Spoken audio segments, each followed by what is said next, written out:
Հարգելի փոխոսնակներ, հարգելի ներկաներ, քննարկում ենք ֆինանսավարկային և բյուջետային մշտական հանձնաժողովի նախագահի թեկնածությունը և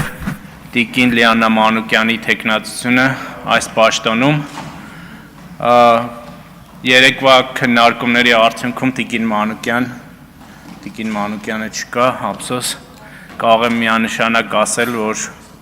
մենք ունենք ավելի լավ թեկնածու այս հանձնաժողովի նախագահի պաշտոնում և ես իրեն ուղղակի կարող եմ խորհուրդ տալ, նաև իմ փորձից ելնելով, երբ որ Երևանի ավագան նույն Դոնթի բանաձևով Երևանի ավագան ու կրթության հանձնաժողովի նախագահն էի, կրթության ոլորտի գիտելիքներ ունեի, բայց օրենքների, կարգերի հետ կապված կային խնդիրներ, որ ժամանակի հարց է և դա կարելի է վերականգնել։ Հարգելի գործընկերներ, ստեղ իմ գործընկեր Ծովինար Վարդանյանը ասեց Լիբանանի տարբերակը և Լիբանանի դեֆոլտի թեման տենց հումորային է դարձել ամենևին։ Ինչ է անում ուժեղ Հայաստանը այս թեմայի հետ։ Այս մարդիկ նոր fake սերիալ են նկարում։ 300,000 ադրբեջանցիների վերաբերյալ թեման և սերիալը բարեհաջող տապալվել է, իմիջիայլոց ուր են այդ 300,000-ը, կամ 1000-ը, կամ 100-ը։ Այդ թեման բարեհաջող տապալվել է, հիմա իրենց իսրայելցի, թե այլ ազգի ուրեմն փորձագետները խորհուրդ են տվել ևս մի ահասարսուռ թեմա բերել օրակարգ։ Բայց սիրելի հայրենակիցներ, այս գլխից մենք կվիժեցնենք այդ թեման և հիմա կասեմ ինչու։ Հարգելի գործընկերները, տնտեսագետներ, պարոն Ֆարմանյանը, պարոն Կարապետյանը, այստեղ խոսում են Լիբանանի դեֆոլտի թեմայից, բայց դրա դեմ շատ լուրջ և հստակ հակակշիռ փաստարկներ կան։ Ժորժ ջան, դուք ընդհանրապես վարկանիշային կազմակերպությունների վարկանիշները նայում եք, նույնիսկ եթե այդ թեմային մոտ թեմա կա Հայաստանի Հանրապետությունում, Moody's հեղինակավոր ընկերությունը 2026 թվականի հուլիսի 28-ին փոխում է Հայաստանի վարկանիշը կայունից դրականի BA3-ի և պատճառը ինչ է գրում։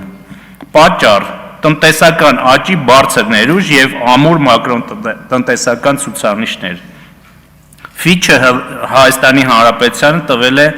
BB- վարկանիշ, պահպանելով դրականը։ Հրապարակվել է հուլիսի 10-ին։ Standard & Poor's, վստահ եմ գիտեք, տվել է BB- 2026 թվականի փետրվարին կայունից փոխելով դրականի այն ժամանակ, երբ Հայաստանի Հանրապետությունում ընտրություններով պայմանավորված կար վտանգ պետության զավթման։ Սա փետրվարին է տեղի ունեցել և դուք եկել եք ինչ-որ Լիբանանի դեֆոլտից եք ստեղ խոսում։ Լիբանանի դեֆոլտը մի քիչ ուսումնասիրեք էլի։ Այս ընկերությունները, այս կազմակերպությունները, Լիբանանի դեֆոլտը, երբ որ պետք է սկսվեր, դրանից 7-ից 9 տարի առաջ են սկսել դրա մասին խոսել։ Այս ընկերությունները վերցնում են վերջերս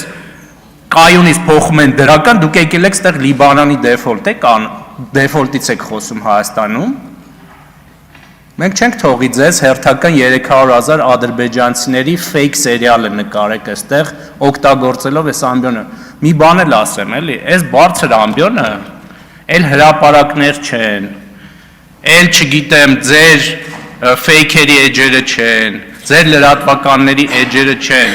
Ժորժ ջան, այս ամբիոնին հետևում են նաև միջազգային կազմակերպությունները, միջազգային գործընկերությունները։ Ոնց կարելի է ձեր նեղ անձնական կուսակցական շահերից ելնելով գալ Հայաստանի վերաբերյալ սենց բաներ խոսել, երբ որ դրան հիմք չկա ընդհանրապես։ Ոնց եք դուք այս ամբիոնը օգտագործում այդպես fake-էր հնարելու համար։ Եկել են ստեղ ասում են բանը, Պարոն Աբրամյանն է ասում, եւս մի բան, որ չի ստուգել է, ընդհանրապես չի ստուգել, այս բարձր ամբիոնից հարց է տալիս, միջազգային բանկերը, դրսի բանկերը ինչի են ստեղից գնում։ Եղբայր, մի հատ ուսումնասիրեք, նոր խոսեք, որովհետեւ ստեղից գնացող լուրերը տիրաժավորվում են։ Ինչ միտման մասն եք խոսում, պարոն Աբրամյան, HSBC հիմնավորումը տեսել եք, բոլոր եվրոպական երկրներից մեծ մասից գնացել են, մարդիկ ասել են, մենք գնում ենք այնտեղ, որտեղից սկսել ենք Մեծ Բրիտանիա եւ Հեռավոր Ասիա։ Ինչ միտում։ Պրոկրեդիտ բանկի մասին գերմանական, որ խոսում եք, ինչի է գնացել այդ կազմակերպությունը ստեղից բանկը, որովհետեւ ներքին կառավարման խնդիրներ ա ունեցել։ Կրեդի ագրիկոլի մասին եք խոսում, ինչի է գնացել, որովհետև կրեդի ագրիկոլը դուրս է եկել բոլոր այն բանկերից, որտեղ չի ունեցել մեծամասնություն, ընդ որում մինչև վերջերս է մնացել,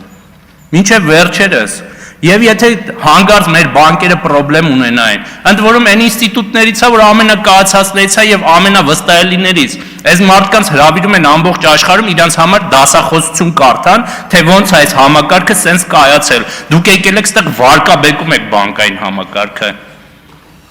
ԱԳԲ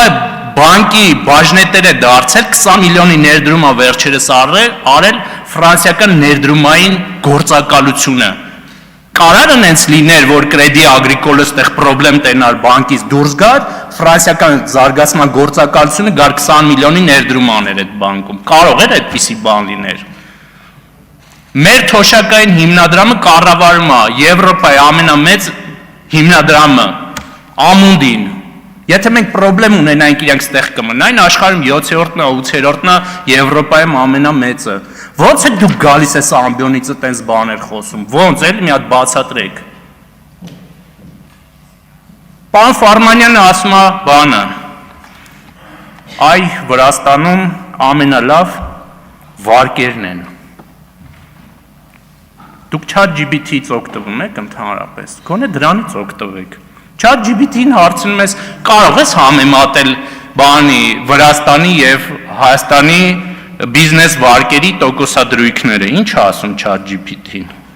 Ասում է, եթե դուք վարկ եք վերցնում արտաժույթով, ապա թե Հայաստանում եւ թե Վրաստանում տոկոսադրույքը գրեթե նույնն է, 8% շրջանակներում։ Իսկ ազգային արժույթով վարկավորման դեպքում Հայաստանում հնարավոր է գտնել ավելի ցածր մեկնարկային տոկոսադրույքներով, սկսած 9.5%-ից, մինչդեռ Վրաստանում միջին տոկոսադրույքը կազմում է 11.5%։ Եվ լավ տնտեսագետը պետք է իմանա, որ մեր բանկերը ունեն առավելություն, որտեղ մենք ունենք շատ բանկեր, մրցակցային է Վրաստանում 1, 2, թե 3 բանկ է։ Ու էլի այս ամբիոնը օգտագործել այդպիսի երևույթներ տիրաժավորելու համար։ Հարգելի գործընկերներ, էլի բաներ են հնչել, հա, ամենակարևորը դեռ ժամանակ ունեմ ասելու։ Ասում են, ձեր կառավարությունը մեր արտահանողների համար պրոբլեմներ է ստեղծել։ Իրենք ընդունում են, որ դա քաղաքական է, թե քիչ է։ Կամ մի ամենաձախողված քաղաքական գործիչներից մեկը մեր դաշտի Ավետիք Չալաբյանը, հայաքվել։ Ըստ իրավապահների եւ ըստ մամուլում տարածված նյութերի, այս մարդը փետրվարին գնում է Ռուսաստանին, ասում է Ռուսաստանի դիվանագետներին, սիրելի դիվանագետներ, դուք մեզ օգնած կլինեք քաղաքական դաշտում, երբ սանկցիաներ կիրառեք դեպի Ռուսաստան արտահանվող ապրանքների համար։ Ու այսքանից հետո իրենք Հայաքվեի եւ Չալաբյանի հետ ապրիլ ամսին դաշնակցային հուշագիր են ստորագրում։ Ու հիմա եկել են ասում են կառավարությունը մեր արտահանողների համար պրոբլեմներ է ստեղծում։ Հարգելի հայրենակիցներ եւ արտահանողներ, պրոբլեմներ ստեղծում են իրենք, որովհետև գնացել են կաբինետներով ֆռացել են տարբեր պետական ատյանների եւ ասել են, որ պետությանը վնաս տալու համար եւ երկրում խնդիրներ ստեղծելու համար պատժամիջոցներ կիրառեք մեր արտահանողների համար։ Այ էսա իրենց քաղաքական ուղին, Մի օգտագործեք այս ամբիոնը մեր տնտեսությանը վնասելու համար, այլ բաներ հնարեք, շնորհակալություն։ Շնորհակալություն, Մարիաննա Ղարամանյան։